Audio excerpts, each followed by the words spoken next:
Hello everyone, তোমরা সবাই কেমন আছো? আশা করি সকলে ভালো আছো আর আমিও ভালো আছি। কিন্তু একটা কারণে না আমার মনটা না একটুও ভালো নেই। কারণ তোমরা দেখতেই পারছো যে আমার মুখে না কী সমস্ত ফুসকুড়ি টাইপের বেরিয়েছে। আগে কখনোই বেরোয়নি, মানে ফার্স্ট টাইমই এমন বেরোলো মুখে। তো কেমন একটা লাগছে। আর আমার সব বান্ধবীরাও বলছে যে তোর মুখে এগুলো কী বেরিয়েছে, ফেস ওয়াশ ইউজ করতে পারছিস না। তারপরে না আমি ফেস ওয়াশ ইউজ করেছি, তারপরেও না এগুলোই ঠিক হচ্ছে না। তো তাহলে কি করব আমি? তো আমি পাশের বাড়ির একটা জেঠিমার কাছে গেলাম। তো জেঠিমা আমাকে আইডিয়া দিল, যে বলল, "তুই লাল পাতা মাখ মুখে, ১ সপ্তাহ মাখ, তারপরে তোর মুখের সব দাগ উঠে যাবে।" তো চলো তাহলে আমি তোমাদের লাল পাতা মেখে ভিডিওটা দেখাবো। তাহলে দেরি কিসের গাইস? তো চলো লাল পাতা আনা যাক। তো গাইস আমি বেরিয়ে পড়েছি লাল পাতা আনার জন্য। তো গাইস লাল পাতা না আমাদের গ্রামে না কারোর বাড়িতে নেই, মানে একজনের বাড়িতে আছে, সেটা হলো আমার একটা দাদু হয়, আমার বাড়ির পাশেই বাড়ি দাদুর। তো ওখানে আমি যাচ্ছি আনতে লাল পাতা। তো আমার জেঠিমা আমাকে বলেছিল যে দাদুর বাড়িতে আসছে, নাহলে আমিও জানতাম না যে কোথায় পাওয়া যায় লাল পাতা। তো গাইস চলো তাহলে। গাইস আমি চলে এসেছি লাল পাতার ওখানে। তোমরা দেখতে পাচ্ছ এগুলো হলো লাল পাতা, ওই যে তুলছি আমি লাল পাতাগুলো। বেশি লাগবে না, 1 মুঠ মতো হলেই হয়ে যাবে। তো গাইস আমার তোলা হয়ে গেছে, এখন আমি বাড়ির দিকে যাচ্ছি। ওই যে লাল পাতা আমার হাতে দেখতেই পাচ্ছ। তোমরা আগে কখনো দেখেছো? যদি দেখে থাকো তাহলে আমাকে কমেন্টে বলো কিন্তু।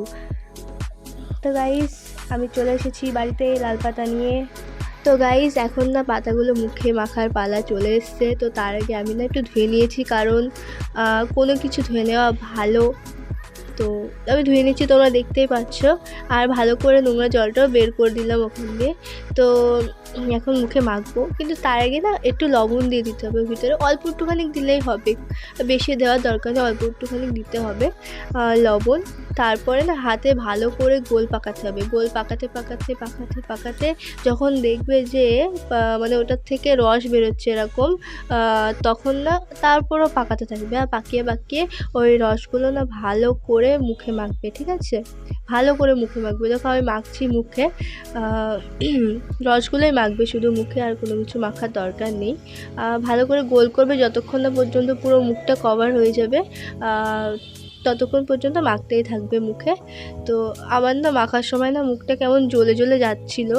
তো তা কোনো ব্যাপার না, আমার জেঠিমা বলেছে যে ওটা না মানে বিষ কেটে যায়, ওটা এমনি কোনো প্রবলেম হবে না স্কিনের, শুধু তোমার মুখে যে বিষটা থাকে না, বিষটাই কেটে যাবে, আর তোমার দাগ টাগ কোনো কিছুই থাকবে না মুখে।